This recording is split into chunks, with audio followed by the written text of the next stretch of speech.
Tawagin niyo na lang akong RJ. Ako at ang barkada ko ay madalas tumambay sa McDo tuwing hating gabi pagkatapos ng inuman namin. Isang madaling araw, naisipan kong gumamit ng CR habang hinihintay ang order namin. Pumasok ako sa banyo at napansin kong tahimik at malamig sa loob. 3 cubicle lang yung naroon at lahat ay bukas maliban sa isa na nakalak.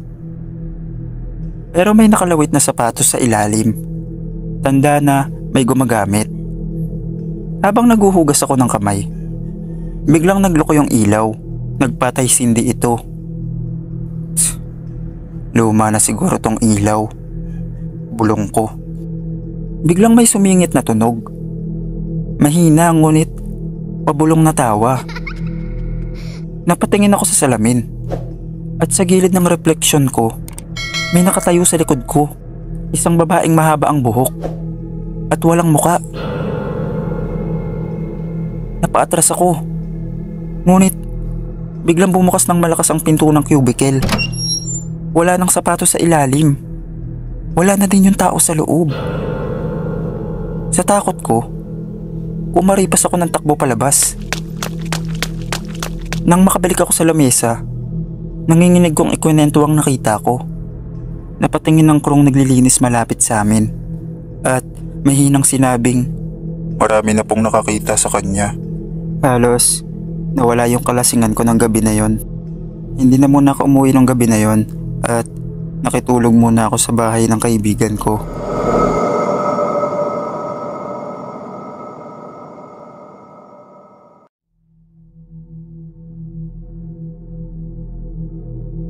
Aris ang pangalan ko. Isang crew sa isang 24 hours na McDonald's. Isa ako sa naka-assign sa drive-thru tuwing hating gabi. Madalas ay inaantok ako sa shift na ito. Pero may isang gabi na bumago sa lahat. 2:00 ng madaling araw, may dumating na isang itim na kotse sa drive-thru. Bumukas ang bintana at nakita ko ang isang babae.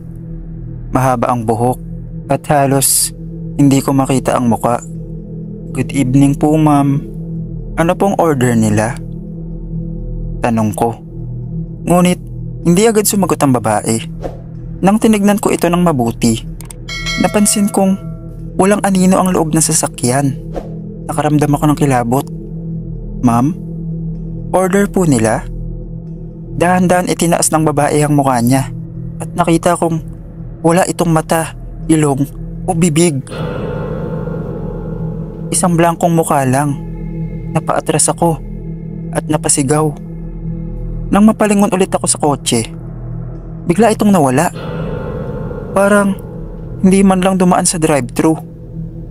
Dahil sa insidenteng yun, hindi na ako muli nagbukas ng bintana sa drive-thru nang hindi muna tumitingin sa CCTV kung may tao nga ba sa labas. Hanggang dito na lang po. Maraming salamat sa pagbabasa ng kwento.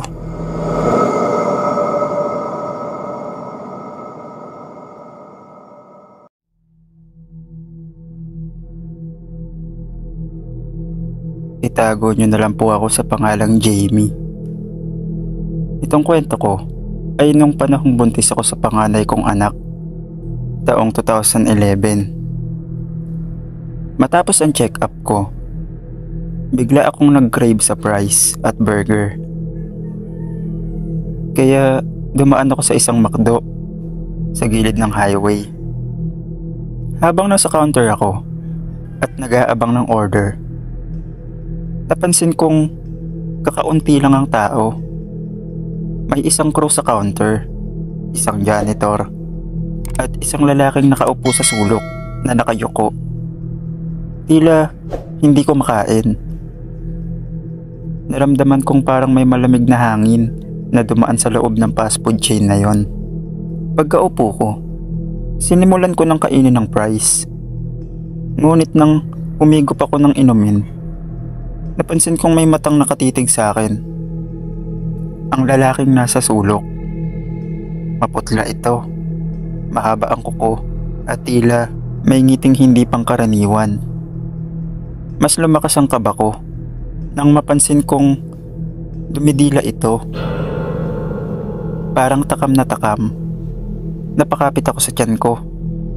Alam kong may kasabihan na gusto ng aswang ang laman ng buntis. Kaya mabilis kong tinapos ang pagkain at nagmadaling lumabas. Ngunit bago pa ako makalayo, may narinig akong kakaibang tunog. Parang pagkaluskos ng matatalas na kuko sa pader. Paglingon ko, nakita kong tumayo ang lalaking yon at lumapit sa akin ng sobrang bilis. Mabilis akong tumakbo patungo sa kotse ko. Pero bago ko pa maabot ang pinto ng store, may humawak sa balikat ko. Ang janitor ng McDo. "Huwag kang lalabas, iha." Bulong nito. Nagulat ako. Pero nakita kong nagsasara na pala ang mga empleyado ng pinto at bintana ng fast food. Tinignan ko ang salamin at nakita kong nasa labas ang lalaking yun. Ngunit hindi na ito mukhang tao. Mahaba na ang kamay nito at ang mga mata niya pulang-pula na. "Alam namin babalik siya. Hindi ito ang unang beses," sabi ng crew. Habang nanginginig ako sa takot, nakita kong dumukwang ang aswang sa salamin. Dinidilaan ito na parang nag-aabang. "Maghintay ka lang. Hindi siya makakapasok," dagdag ng janitor. At doon ko napansin ang dahilan. May mga bawang at anting-anting na sinabit ang matanda sa bawat sulok ng McDo. Sinamahan akong makauwi ng janitor at ng isang crew na makapunta sa kotse ko at sinamahan nila akong makauwi. Kaya't laking pasasalamat ko sa kanila matapos ng gabing yun. Kaya nung nanganak ako, hinuha kong ninong yung dalawang yun.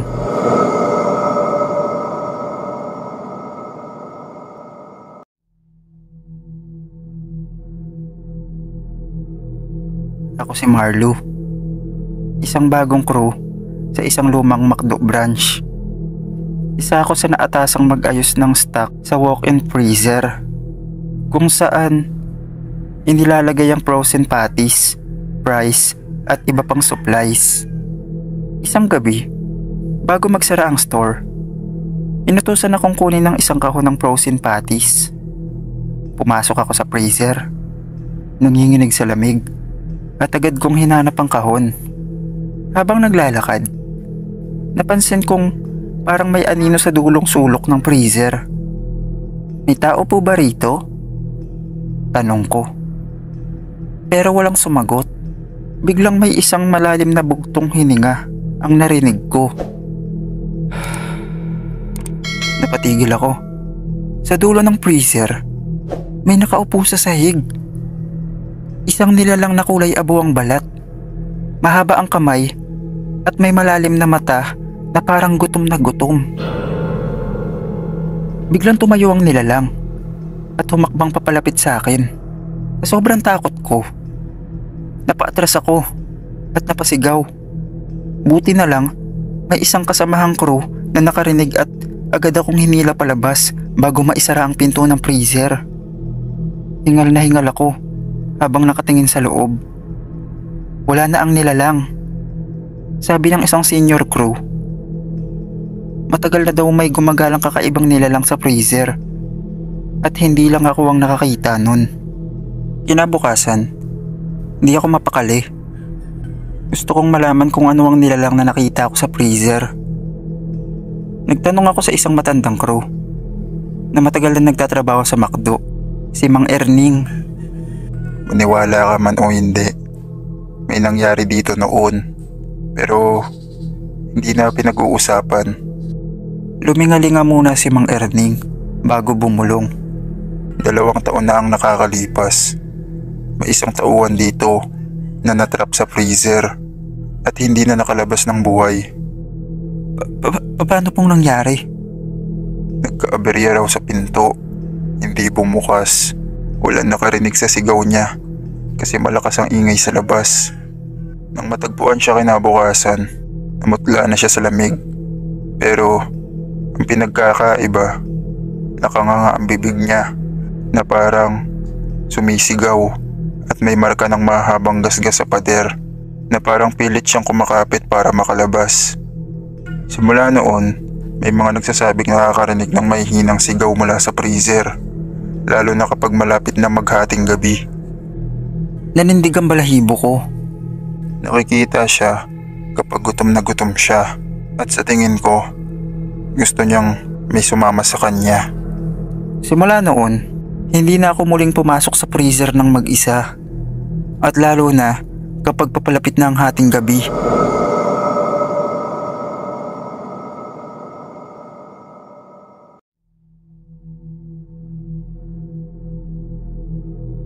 Matagal na ako nagtatrabaho bilang crew sa isang lumang McDo sa probinsya. Ako si Leo. Hindi ko maintindihan kung bakit parang laging may kakaibang aura sa branch namin. Parang laging may nakatingin kahit walang tao. Isang gabi, habang nag-aayos ako ng stock sa storage room, tinanong ko ang supervisor ko, si Ate Mel. Bakit parang hindi natin ginagamit ang basement? Biglang nagbago ang mukha ni Ate Mel. Huwag mo nang alamin, Leo. Mas mabuting hindi ka bumabaron. Dahil sa matinding pag-uusisa, hindi ako nakatiis. Nung nagkaayaan mag-break ang mga kasama ko, palihim akong bumaba sa basement gamit ang lumang hagdan sa likod ng kitchen.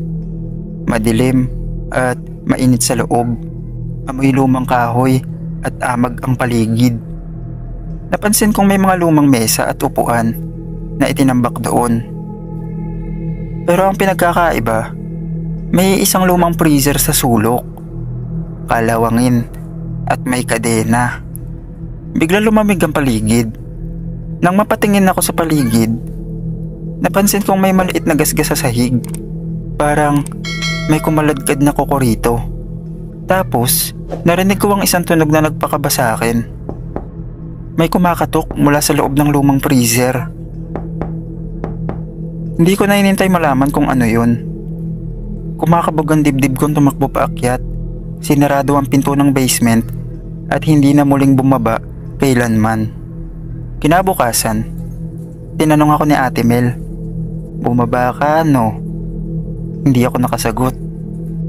Sinubukan na namin buksan yung freezer noon, pero may rason kung bakit nilagyan ng kadena. Hindi na ako muling nagtanong. Pero simula nun, tuwing dadaan ako sa hagdan ng basement, parang may malamig na hangin ako nararamdaman tuwing dumadaan ako doon. At minsan, sa katahimikan ng gabi, naririnig ko ang mahinang katok. Pagkalipas ng ilang araw, hindi pa rin ako mapanatag. Laging tumatakbo sa isip ko ang misteryosong lumang freezer sa basement. Sinubukan ko wag itong isipin, pero tuwing gabi, naririnig ko ang mga katok mula sa ilalim ng sahig. Hanggang isang gabi, hindi ko na kinaya ang kaba. Kasama ang kaibigan kong si Brian, bumalik kami ng basement, dala ang flashlight at isang bolt cutter. "Sigurado ka ba dito, bro?" Kinakabahang tanong ni Brian. "Hindi ako mapakali, pare. Kailangan nating malaman kung anong nasa loob." Nang makarating kami sa basement, nanindig agad ang balahibo namin. Mas matindi na ang amoy ng amag at panis na karne. At ngayon, imbis na mahihinang katok, may naririnig na rin kaming gasgas mula sa loob ng freezer. Parang may pilit sumusunod mula sa loob. Hindi na kami nagdalawang isip. Gamit ang bolt cutter, pinutol namin ang kalawanging kadena. Pagkalas ng huling piraso ng bakal, dahan-dahang bumukas ang pinto ng freezer. At bumalot sa amin ng isang nakakakilabot na malamig na hangin. Wala kaming nakitang laman, pero may isang bagay na hindi namin inaasahan. May malalalim na gasgas sa loob ng pader ng freezer. Parang may mga matatalas na kuko na pilit kumakapit doon. At may isang nakasulat na ukit sa gilid ng freezer.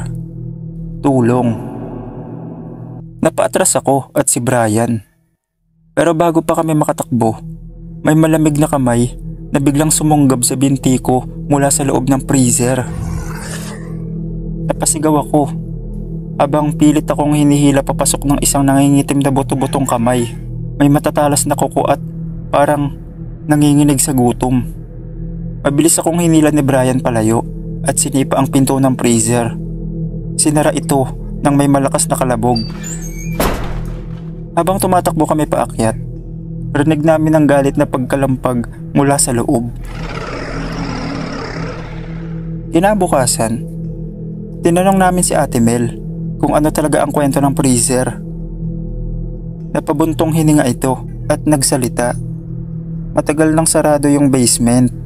Noong unang itinayo ang branch na to, may isang tauhan na nawawala.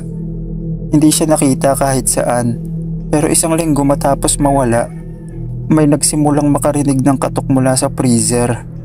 Nanlamig kami ni Brian. Hindi namin kayang buksan noon dahil alam naming wala nang buhay ang nasa loob. Pero mukhang hindi siya sumuko. Simula noon, ipinasara na ang basement, pero tuwing gabi, may mga crew pa rin nakakarinig ng mahihinang katok sa sahig.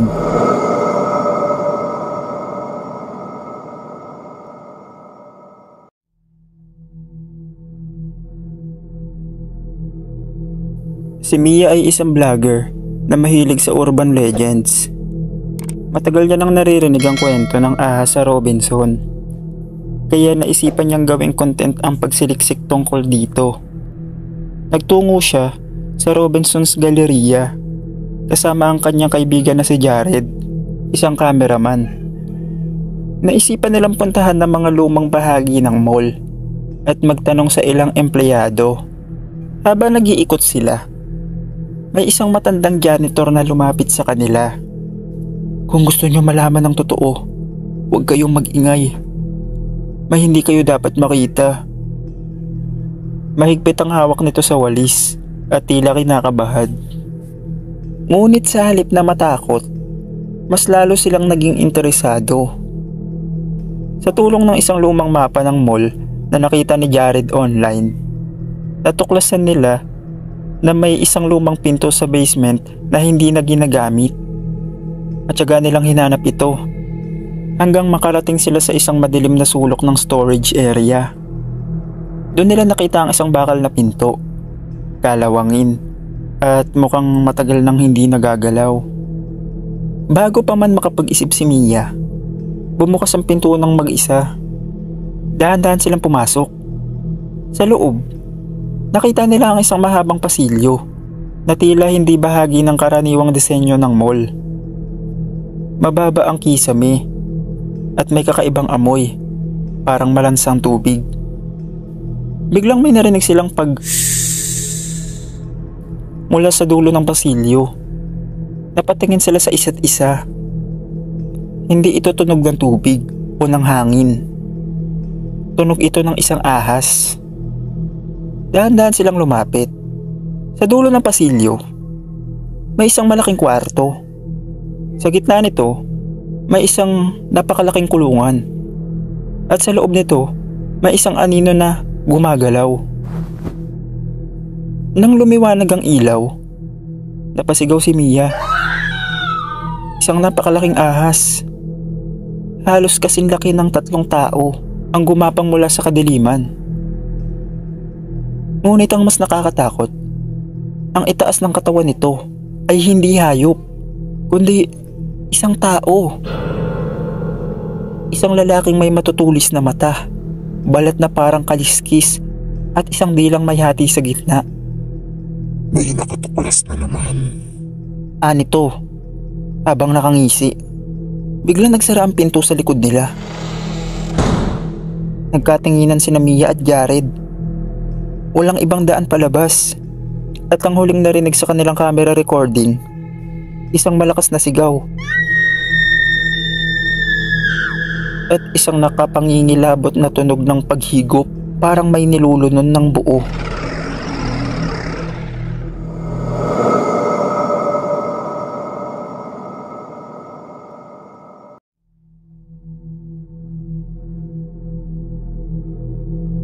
Sa isang lungsod kung saan hindi lahat ng krimen ay naiulat, may isang underground syndicate na tinatawag na Red Market. Hindi ito ordinaryong black market. Dito, Ang binibenta ay hindi alahas, droga o armas, kundi mga laman loob ng tao. Itago niyo na lang ako sa pangalang Jerome. Isang taxi driver na hirap sa buhay. Taong 2008, isang gabi, may sumakay sa akin isang lalaking nakasuot ng itim na jacket at may dalang malaking maleta. Sa pier tayo boss, may dagdag to, pamasada mo. Sabi ng pasahero habang inaabot ang dobleng bayad. Habang nagmamaneho, napansin ko ang pawis na noo ng lalaki at ang bigat na maleta. Ano po ba yung dala mo boss? Tanong ko. Napapaisip ako kung may masamang balak ang pasahero. Negosyo pre, trabahong malinis, para sa may pera. Pagdating sa pier, bumaba ang lalaki at sinalubong ng isang grupo ng kalalakihan. Sa isang iglap, bumukas ang maleta at bumungad sa akin ang isang laman loob na nakabalot sa yelo. Napaatras ako. Alam kong hindi ito karaniwang negosyo. Interesado ka kuya? Isang malalim na boses ang lumapit sa akin. Isang matandang lalaking mukhang leader ng grupo. Madaling pera. Mas mabilis pa sa pamamaneho mo. Gusto kong tumanggi. Pero alam kong hindi ito mga ordinaryong tao. Isang maling kilos lang, baka hindi na ako makalabas ng buhay. Kinabukasan, may lumapit sa akin. Isang alok na hindi ko matanggihan. 1,000,000 para sa isang bagay na hindi ko pa naiintindihan. Dinala ako sa isang abandonadong warehouse kung saan may isang lalaking nakagapos sa isang lamesa. Buhay pa ito, ngunit nangihina. Bukas na ang negosyo mo boss. Ikaw ang magpapasya. Sabi ng lalaking may hawak ng scalpel. Nanlalamig ako. Isang maling hakbang at ako ang sunod na mawawala. Ngunit sa likod ng takot, may isang bagay akong iniisip. Hindi ako ganito. Hindi ko kayang gawin to. Hinampas ko ang ilaw sa itaas at sinunggaban ng kutsilyo. Isang saglit lang ang kailangan at nagawang makatakas ng bihag habang nagkakagulo ang mga tao. Tumakbo ako. Hindi na lumingon pa. Ngunit alam ko ang red market ay hindi basta-bastang mawawala. Kinabukasan, may natanggap akong tawag. Nagustuhan namin ang galaw mo. Pero ang mga tumatakas ay kadalasan bumabalik bilang mga paninda.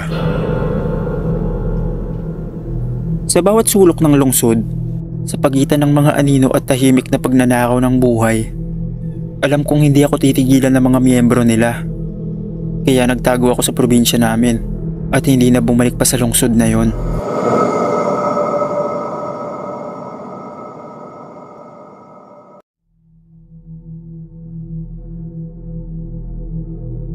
Sa madilim na sulok ng isang lungsod, may isang lihim na organisasyon na hindi nagbebenta ng karaniwang kontrabando. Ang kanilang kalakal ay mas nakakasindak, mga laman loob ng tao. Ako si Cesar, isang doktor na natanggal sa trabaho matapos mahuli sa ilegal na operasyon. Nawalan ng trabaho, nawalan ng lisensya at nabaon sa utang. Hanggang isang gabi, may lumapit sa aking lalaki na nagngangalang Salazar. Sayang ang galing mo, Dok. Pero may paraan para kumita ka ulit. Walang lisensya, pero malaking kita. Sa desperasyon, napilitan akong makisali sa operasyon. Dinala ako sa isang lihim na klinika sa basement ng isang abandonadong gusali. Doon, nakita ko ang lalaking nakahiga sa malamig na bakal. Buhay pa ang ilan. Sa isang mesa, may isang lalaking nakasuot na surgical mask. Hawak ang isang puso na bagong tanggal mula sa isang katawan. Ang puso na to, binibenta sa ibang bansa. Maraming mayayaman ang gustong mabuhay ng matagal. Sabi ni Salazar habang inilalagay ang organ sa isang cooler na may yelo. Nanginig ako. Hindi ito ang aking pangarap na propesyon. Ngunit sa harap ng malaking halaga, unti-unti akong naging bahagi ng madilim na kalakalan.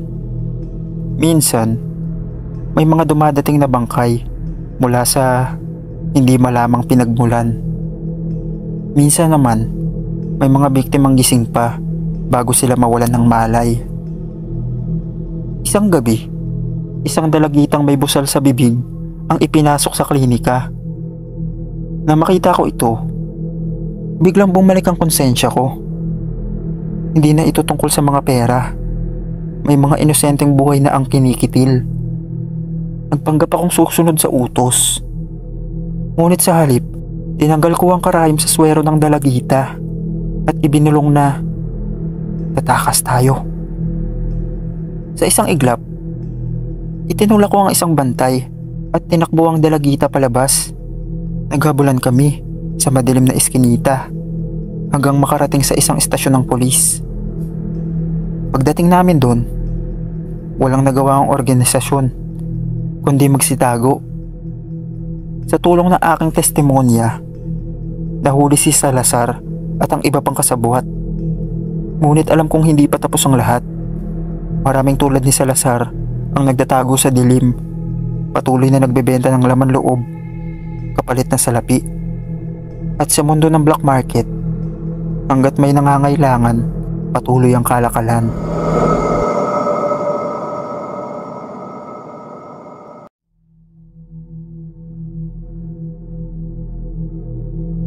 Tawagin niyo na lang ako sa pangalang Romel. Noong panahon na yun, ako ay 10 taong gulang lamang. Nang mawalay ako sa aking pamilya. Isang araw, habang namamalimos sa isang mataong kalsada ng Maynila, may lumapit sa akin isang matandang babae. Gusto mo bang kumita ng pera, iho? Tanong nito habang may matamis na ngiti sa labi. Gutom na ako nung panahon na yun. Kaya nang alokin ako ng pagkain at matutuluyan, agad akong sumama. Dinala niya ako sa isang lumang bahay sa labas ng Maynila, kung saan maraming batang katulad ko, payat, marurumi at tahimik. Doon ko nalaman ang totoong kalagayan ko. Hindi yun bahay ampunan, kundi bahagi ng isang sindikatong nagbebenta ng mga bata sa black market.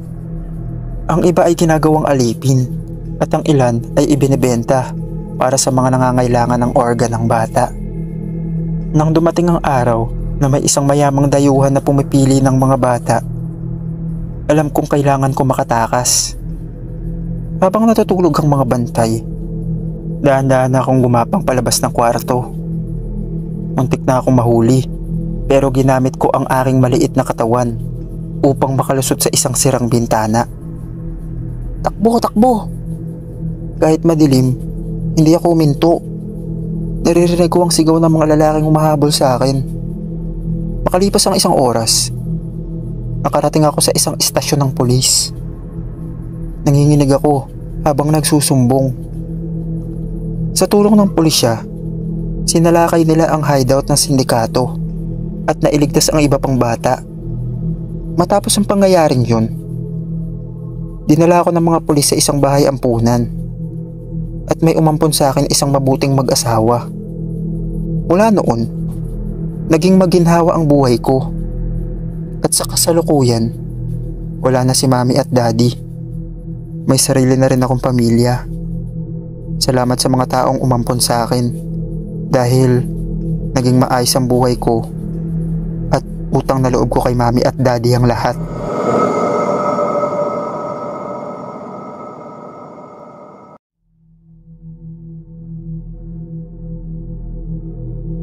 Sa isang lihim na auction house sa gitna ng lungsod, may isang black market na nagbebenta ng hindi alahas o illegal na droga, kundi ng mga bagay na hindi mo aakalain.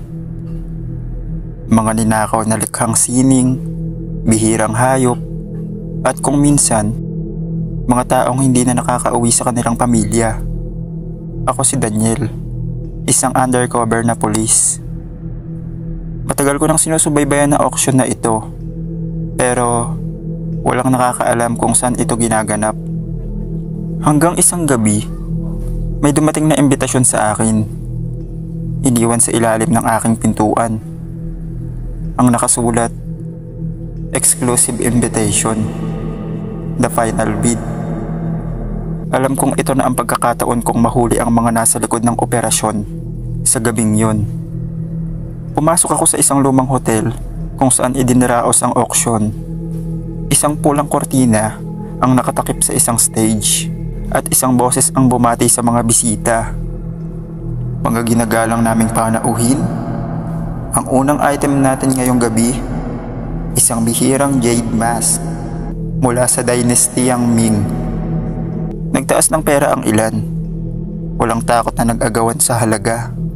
Habang nagpapatuloy ang bidding, napansin ko ang isang pamilyar na mukha sa entablado. Isang babaeng inuulat na nawawala, ilang buwan na ang nakakalipas. Pero hindi siya isang bisita. Siya ang susunod na item. At para sa ating grand finale, isang tunay na obra maestra. Isang buhay na obra ng kagandahan at misteryo. Simula ng bid, $1,000,000. Nagtaas ng card ang ilang mayayamang lalaki. Waring, isang laruan lang ang babae sa harapan nila. Hindi na ako nakatiis. Hinugot ko ang aking baril at sumigaw. Pulis siya! Walang kikilos! Nagkagulo ang buong silid. May mga armadong gwardya na humarang sa akin. Pero bago pa sila makaputok, pumasok ang aking mga kasamahan. Isang matagal nang pinaplanong pagsalakay sa pinakalihim na black market ng lungsod. Sa gabing yun, bumagsak ang impyerno ng isang illegal na kalakalan. Pero alam kong hindi pa tapos ang laban. Dahil sa madilim na bahagi ng ibang lungsod, may iba pang auction house na kailangan naming mahuli. At yun ang aking sunod na aalamin.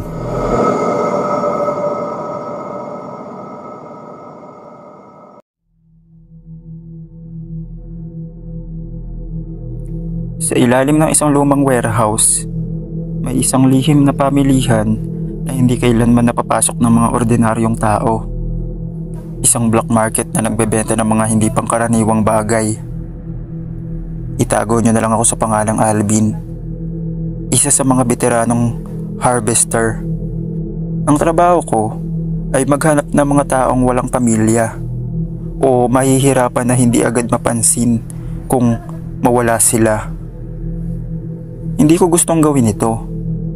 Pero dahil sa pangangailangan, wala akong choice. Isang gabi, inutusan akong dalhin ng isang bagong kargamento. Isang binatang palaboy na nahuli ng aking kasamahan. Habang itinatali ang binata, napansin kong may kwintas ito na may larawan ng isang batang babae. May kapatid akong naghihintay sa akin. May hina nitong sambit habang nanginginig sa takot. May kung anong kumirot sa puso ko. Naalala ko ang aking sariling kapatid na nawala rin noon. At hindi ko kaya maging bahagi ng ganitong sistema. Sa halip na dalhin sa sordyon ng black market ang binata, tinulungan ko itong makatakas. Alam kong pagtataksil ito sa sindikato. Pero handa akong harapin ang kapalit. Sa sumunod na gabi, ako naman ang hinahanap ng mga dating kasamahan ko. Matapos yun, nagpakalayo-layo ako at umuwi sa probinsya namin. Taong 2004 pa ito nangyari. At hanggang ngayon, hindi na ako muling bumalik sa syudad na yun.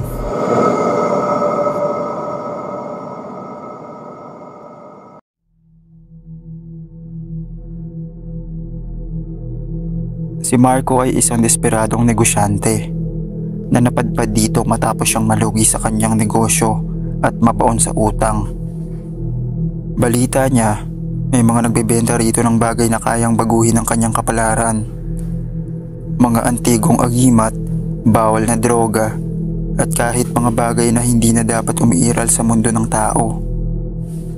Sa gitna ng dilim, nilapitan siya ng isang matandang may takip ang muka. Ano ang hanap mo? Tanong nito sa malamig na tinig. Isang bagong simula, sagot ni Marco. Ngumiti ang matanda at inilabas ang isang maliit na bote na may kumikislap na likido. Inumin mo to at magbabago ang iyong kapalaran. Ngunit tandaan, lahat ng bagay sa itim na pamilihan ay may kapalit. Dahil sa labis na pagnanais na makabangon, hindi na nagdalawang isip si Marco. Nilagok niya ang likido at agad niyang naramdaman ng kakaibang sigla sa kanyang katawan. Kinabukasan, nagbalik ang kanyang negosyo. Yumaman siya ng hindi inaasahan. Ngunit, sa bawat gabing lumilipas, nagsimula siyang makakita ng mga aninang sumusunod sa kanya. Mga hugis na walang katawan, mga mata sa dilim na nagmamasid. At nang sumapit ang ikapitong gabi, nagising siyang hindi na nararamdaman ang kanyang sarili sa salamin. Wala na siyang anino. Sa itim na pamilihan, walang bagay na libre. At si Marco, isa na siya ngayong produkto, nakatali sa kadena, naghihintay ng mga susunod na bibili sa kanya. Si Marco ay nakakadena na sa loob ng isang madilim na silid. Nakapalibot sa kanyang iba pang nilalang na katulad niya. Mga kaluluwang nawawala sa sarili nilang kasakiman. Wala siyang anino, wala siyang katawan. Isa na lamang siyang produkto sa itim na pamilihan. Isang gabi, bumukas ang pinto at pumasok ang isang bagong kliyente. Isang babaeng may matalim na tingin. Lumapit siya kay Marco at tumingin ng diretso sa kanyang nawawalang anyo. Ano ang presyo niya? Tanong ng babae sa tagapamahala ng pamilihan. Ngumiti ang matandang negosyante. Isang bagay na kasing halaga ng kanyang kaluluwa. Tahimik ang babae. Ilang sandali pa, dinukot niya ang isang maliit na bote mula sa kanyang bulsa at inihagis ito sa lupa. Biglang lumitaw ang isang liwanag na sumira sa kadena ni Marco. Tumakbo ka! Sigaw ng babae. Hindi na nagtanong si Marco. Sumunod siya habang tumatakbo sila palabas ng iskinita. Ang buong pamilihan ay nagsimulang magningning. Parang hindi nito natanggap ang paglabas ng isang produkto nang hindi bayad. Ngunit bago sila makalabas, isang malamig na boses ang umalingaw-ngaw. Walang nakakatakas sa itim na pamilihan. Mula sa dilim, lumitaw ang tagapamahala. Ngayon ay isang halimaw na may maraming mata at kamay. Bumulong ng mga sumpa. Hinawakan nito si Marco. Pilit siyang hinihigop pabalik. Ngunit, sa huling sandali, inilabas ng babae ang isang itim na barya at inihagis ito sa halimaw. Bumuga ng itim na usok ang paligid at sa isang iglap, nawala ang lahat. Ang pamilihan, ang mga halimaw at ang anino ng nakaraan ni Marco. Nagising siya sa isang madilim na iskinita. Malaya, wala na ang babae. Wala na rin ang pamilihan. Ngunit sa kanyang palad, may isang maliit na barya, itim, kasing bigat ng kanyang kaluluwa. At mula sa anino ng lungsod, isang tinigang bumulong. Isang araw, babalik ka rin.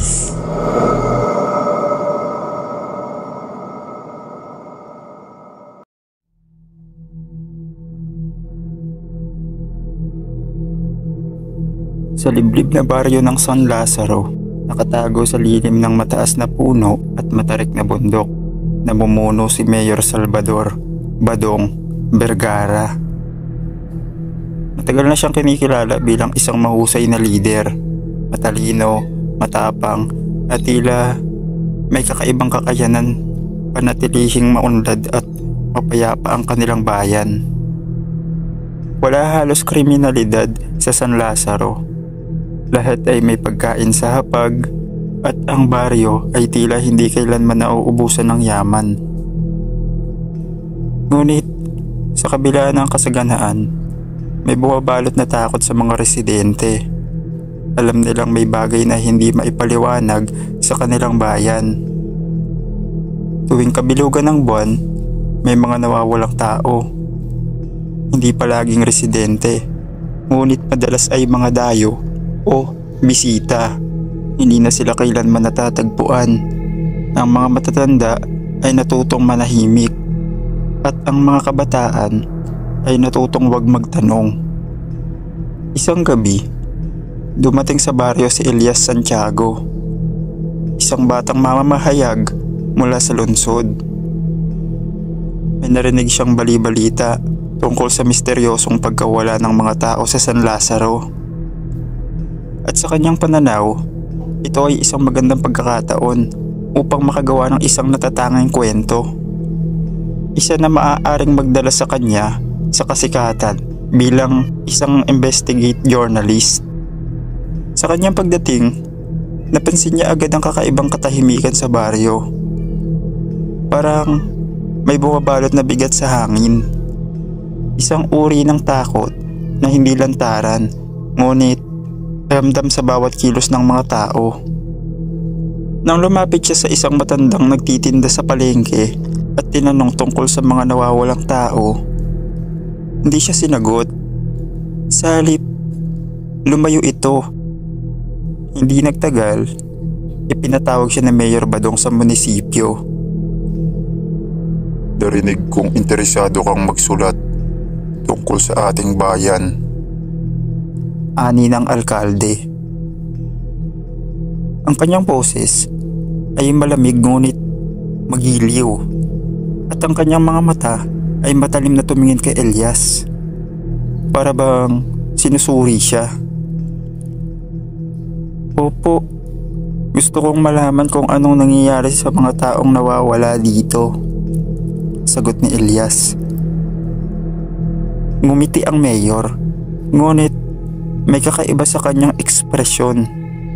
Napaka-curious ng mga tao. Pero baka may mga bagay na mas mabuting hindi na alamin. Bagaman magalang ang tono ng mayor, may kung anong kilabot ang gumagapang sa balat ni Elias. Ngunit sa halip na umatras, lalo siyang naging determinado.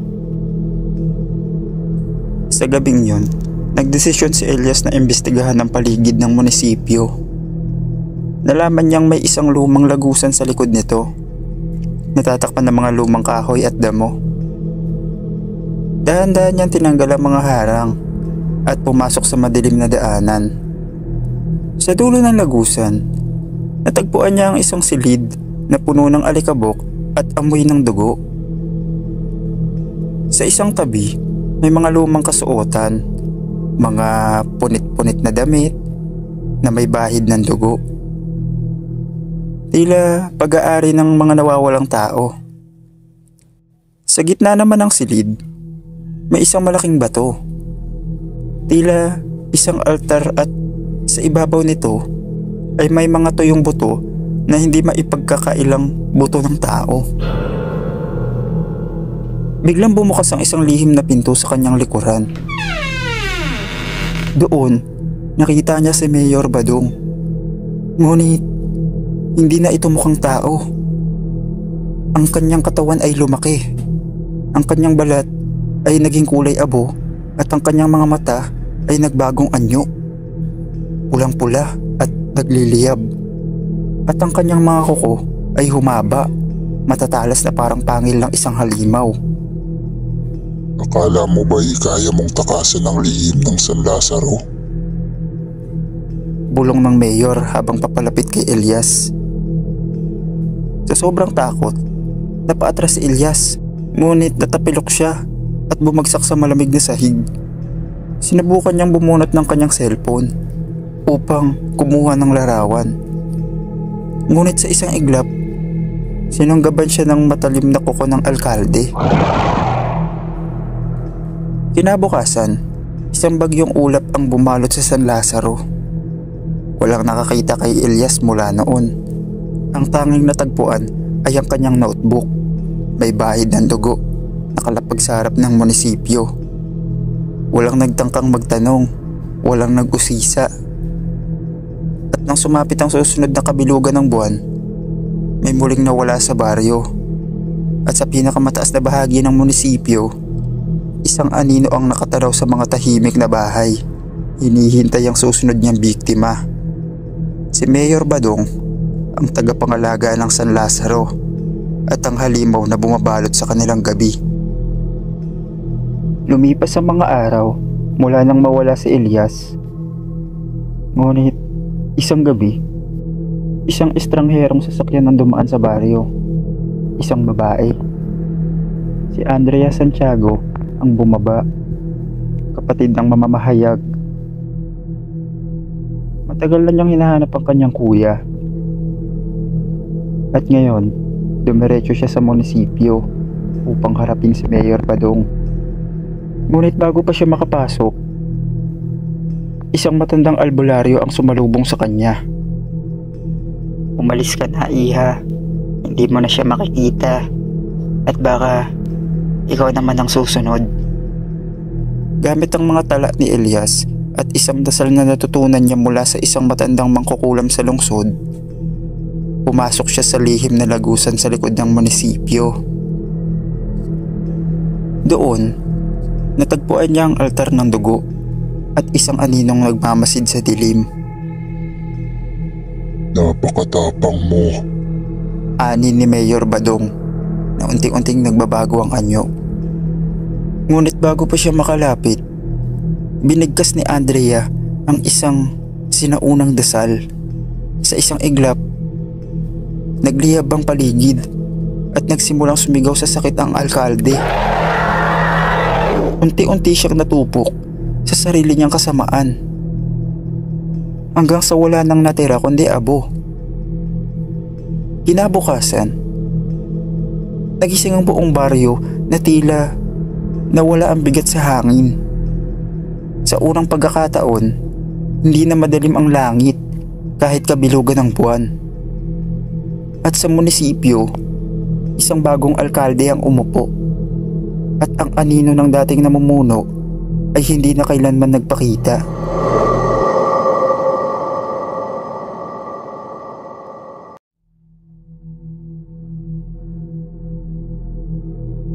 Sa isang tahimik na baryo sa probinsya ng Batangas, kung saan ang buhay ay simple at puno ng katahimikan, isang kakaibang pangyayari ang gumulat sa mga residente isang gabi.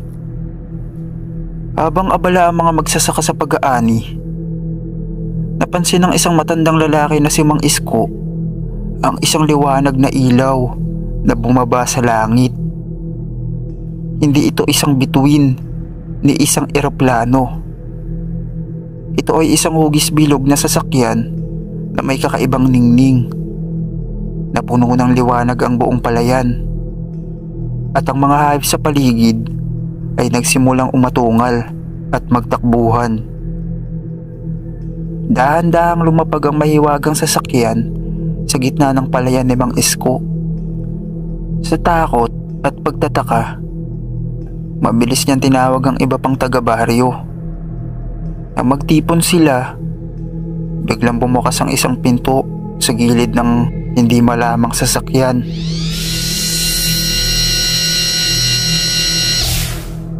At lumabas mula rito ang tatlong kakaibang nilalang. Matataas, kulay pilak ang balat, at may malalaking mata. Laking gulat ng lahat nang magsimulang magsalita ang isa sa kanila sa pamamagitan ng isang tunog na parang musika. Naintindihan naman ito ni Aling Marta, ang guro ng baryo. Gamit ang kanyang matalas na pakiramdam, sabi ng mga nilalang, sila ay naligaw habang naglalakbay sa kalawakan at aksidenteng napadpad sa mundo. Sa halip na matakot, pinakitunguhan sila ng mga taga-baryo ng may kabaitan. Pinakain sila ng suman at buko na ikinatuwa naman ng mga bisita. Sa loob ng isang gabi, nagkaroon ng kakaibang pagsasama ang mga tao at ang mga nilalang mula sa ibang mundo. Bago sumikat ang araw, Inayos ng mga nilalang ang kanilang sasakyan at muling lumipad pabalik sa langit. Bago sila umalis, iniwan nila ang isang maliit na kristal na nagliliwanag, isang alaala mula sa kanilang maikling pagbisita sa maliit ngunit mabuting baryo. Hanggang ngayon, sinasabi ng mga matatanda sa baryo na ang kristal ay nagbibigay ng kakaibang swerte sa kanilang ani. Ngunit para kay Mang Isko at sa iba pang nakasaksi, hindi lang tayo ang nilalang na naninirahan sa unibersong ito. Lumipas ang maraming taon mula nang unang bumisita ang mga kakaibang nilalang sa baryo ni Mang Isko. Ang kristal na iniwan nila ay patuloy na nagliliwanag tuwing kabilugan ng buwan, na parang may hinihintay na pagbabalik. At dumating na nga ang gabing yun. Sa kalangitan ng dilim, isang malakas na ugong ang gumising sa buong baryo. Muli, bumaba mula sa langit ang isang malaking bilog na sasakyan. Ngunit sa pagkakataong ito, mas marami at mas malalaki ang mga sasakyan. Sa halip na tahimik at mapayapa tulad ng unang beses, ang kanilang pagdating ay may dalang takot, sapagkat kasabay nito ang pagkawala ng kuryente at pagyanig ng lupa. Lumabas mula sa kanilang sasakyan ng mga pagay, ngunit iba na ang kanilang anyo.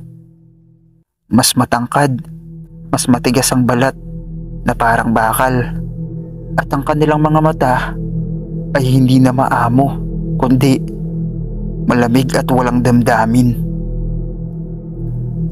Lumapit ang isa sa kanila kay Mang Isko na ngayon ay matandang mahina na, ngunit hindi nawawala ng tapang. Kami ay bumalik, kaibigan. Sabi ng nilalang. Kami ay bumalik, kaibigan. Ngunit hindi upang tumulong, kundi upang kunin ang amin. Naguluhan ng mga taga-baryo. Ano ang ibig niyong sabihin? Tanong ni Aling Marta, na ngayon ay isa ng pinuno ng baryo. Ang kristal na iniwan namin noon ay hindi isang regalo. Ito ay palatandaan, isang pang-akit para sa iba pa naming mga kasama. Sa loob ng maraming taon, inaral namin kayo, pinag-aralan ang inyong kahinaan, at ngayon, handa na kaming sakupin ang inyong mundo. Biglang nagliwanag ang langit. Maraming sasakyan ang nagsidatingan, at mula rito ay lumabas ang daan-daang nilalang na may hawak ng kakaibang sandata. Sinubukan ng mga taong tumakbo, ngunit sa isang iglap, maraming bahay ang nawasak, at ang iba ay biglang nawala na parang usok. Nais lumaban ng mga taga-baryo, ngunit papaano nila malalabanan ng isang kaaway na hindi nila naiintindihan? Mabilis na kumalat ang kaguluhan, hindi lang sa baryo, kundi sa buong bansa. Mula sa Maynila hanggang sa pinakamalayong probinsya, nagising ang lahat sa katotohanang hindi sila handa sa ganitong pagsalakay. Ngunit sa gitna ng takot, isang lihim ang natuklasan ni Mang Isko. Ang kristal na iniwan ng mga pagay noon ay may kakaibang enerhiya, isang bagay na hindi nila inaakalang maaaring gamitin laban sa kanila. Sa huling sandali, habang ang mga nilalang ay abala sa kanilang pananakop, kinuha ni Mang Isko ang kristal at itinapat ito sa pinakamalapit na nilalang. Biglang nanginig ang katawan ng nilalang, at sa isang iglap, ito ay nawasak na parang abo. Napagtanto ni Mang Isko at ang kanyang mga kasamahan na ang kristal ay may kapangyarihang lumaban sa mga nilalang. Ipinasa nila ito sa iba pang mga tao. At sa unang pagkakataon, nagkaroon ng pag-asa ang sangkatauhan. nagsimula ang isang matinding labanan sa pagitan ng mga tao at mga nilalang. Marami ang nagbuwis ng buhay. Ngunit sa tulong ng kristal, nagawang paalisin ng mga tao ang mga pagay. Sa kanilang huling pag-alis, nagbitaw ang kanilang pinuno ng babala. Hindi ito ang katapusan. Babalik kami. At sa susunod, wala nang makakatakas. Ngayon ang mundo ay hindi na tulad ng dati. Ang mga takot at paghahanda ay naging bahagi na ng bawat isa. At sa tuwing nagliliwanag ang kristal sa kabilugan ng buwan, isang tanong ang bumabalot sa isipan ng lahat. Kailan sila babalik? Makalipas ang ilang buwan mula nang umatakay ang mga pagay, unti-unting nabuo ang isang lihim na hukbo ng mga tao mula sa iba't ibang panig ng mundo. Pinag-aralan nila ang kapangyarihan ng kristal at natuklasan nila na maaari nila itong gamiting sandata, isang enerhiyang kayang sumira sa teknolohiya ng mga dayuhan. Sa pangunguna ni Mang Isko, Aling Marta at ilang mga sundalo, nabuo ang hukbo ng liwanag. Isang grupo ng matatapang na kalalakihan at kababaihan na may hawak ng mga kristal na ginawang sandata. Alam nilang babalik ang mga pagay, ngunit sa pagkakataong ito, hindi na sila tatakas, sila ay lalaban na. At dumating nga ang inaabangang araw. Muling nagdilim ang langit at mas maraming sasakyang bilog ang bumaba sa mundo. Sa halip na matakot, sinalubong ito ng hukbo ng liwanag na may matitibay na kalooban. Sa unang pagkakataon, hindi na sila ang biktima. Sila na ang mandirigma. Ang labanan sa kalangitan at lupa. Sa unang bugso ng labanan, ginamit ng mga pagay ang kanilang makapangyarihang sandata, mga sinag na kayang tunawin ng anumang matamaan nito. Ngunit sa tulong ng kristal, nagawa ng mga tao na baliktarin ang enerhiya at gawing panangga. Sumugod ang hukbo ng liwanag at sa bawat hampas ng kanilang sandata, naglalaho ang mga pagay na parang abo sa hangin. Kahit may matitinding pinsala, hindi umatras ang mga tao. Nagpasya ang pinuno ng mga pagay na bumaba mismo sa lupa. Isang nilalang na malaki at makapangyarihan kaysa sa lahat. Sinabi nitong, "Hindi nyo kami matatalo. Ang mundo ay para sa amin." Ngunit lumapit si Mang Isko, dala ang pinakamalaking kristal at itinapat ito sa nilalang. Ang mundo ay para sa mga nagmamahalan at nag-aalaga rito. Sa isang iglap, sumabog ang liwanag mula sa kristal at bumalot sa nilalang. Nagsimula manginig ang lupa at isa-isang bumagsak ang sasakyan ng mga pagay. Nagsisigawan ang mga dayuhan, ngunit hindi nila magamit ang kanilang teknolohiya. Sa huli, isa-isang naglaho ang mga sasakyan sa langit at ang huling natira ay ang pinuno na dahan-dahang nalulusaw sa liwanag. Matapos ang matinding labanan, nagising ang mundo sa isang bagong liwanag. Ang mga nasirang lungsod ay muling itinayo at ang mga natirang kristal ay itinago upang magsilbing bantay sa hinaharap. Si Mang Isko, bagaman matanda na, ay itinuring na isang alamat. At sa bawat gabing magliliwanag ang kristal sa langit, alam ng mga tao na hindi sila kailanman magiging mahina muli. At kung sakaling bumalik ang mga pagay, may isang bagay silang hindi kailanman matatalo: ang diwa ng pagkakaisa at tapang ng sangkatauhan.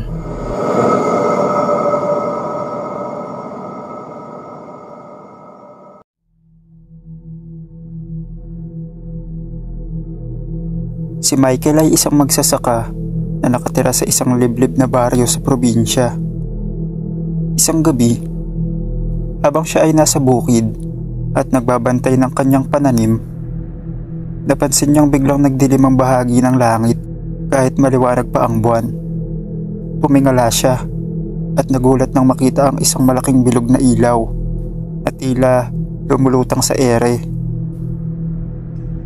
Hindi ito isang bituin o eroplano o ano pa mang bagay na pamilyar sa kanya.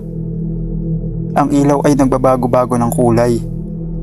Mula sa mapusyaw na asul, naging luntian, tapos naging kulay pula. Tila ito ay sumasayaw sa himpapawid, lumilipad ng hindi karaniwan, pabilis, pabagal, paikot-ikot. Dahil sa takot at pagkamangha, napaatras siya at napaupo sa damuhan. Bigla isang matinis na tunog ang nagmula sa paligid. Nararamdaman niya ang bahagyang pag-vibrate ng lupa sa ilalim ng kanyang mga paa. Maya-maya pa, isang malakas na liwanag ang bumalot sa kanya at sa isang iglap, nawala ang kakaibang bagay na yon. Iniwan siyang nanginginig at hindi makapaniwala sa kanyang nasaksihan. Kinabukasan, ikinuwento niya ito sa kanyang asawa at mga kapitbahay. Ngunit marami ang hindi naniwala. Baka guni-guni mo lang yun, Michael, sabi ng isa. O baka drone lang, hirit ng isa pa. Ngunit alam ni Michael sa kanyang puso, may nakita siya, isang bagay na hindi niya maipaliwanag. At simula noon, tuwing tititig siya sa kalangitan, lagi niyang iniisip, babalik pa kaya sila?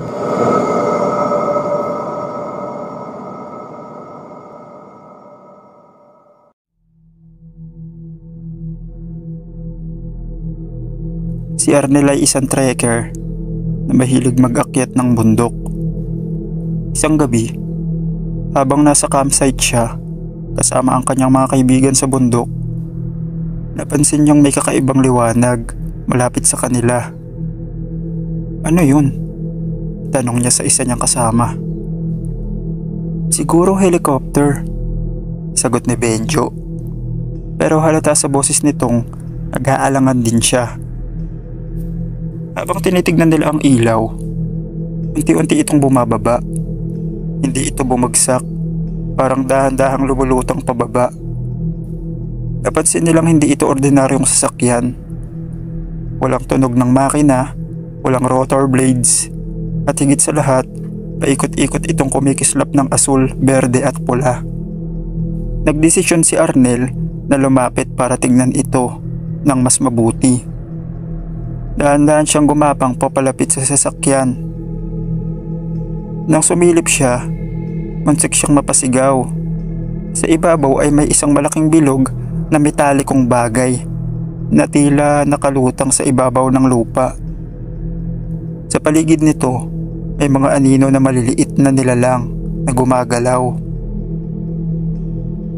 Bigla isang sinag ang lumiwanag at tumama kay Arnel. Nanigas ang kanyang katawan. Pakiramdam niya ay para siyang hinihigop ng hangin. Pumikit siya sa takot at sa isang iglap, bumalik siya sa campsite. Hindi niya alam kung papaano. Arnel, ano nangyari sa'yo? Gulat na tanong ni Benjo. Hindi ko alam, pero sigurado akong hindi lang tayo nag-iisa sa mundong to, sagot ni Arnel habang nanginginig at pinagmamasdan ng kalangitan.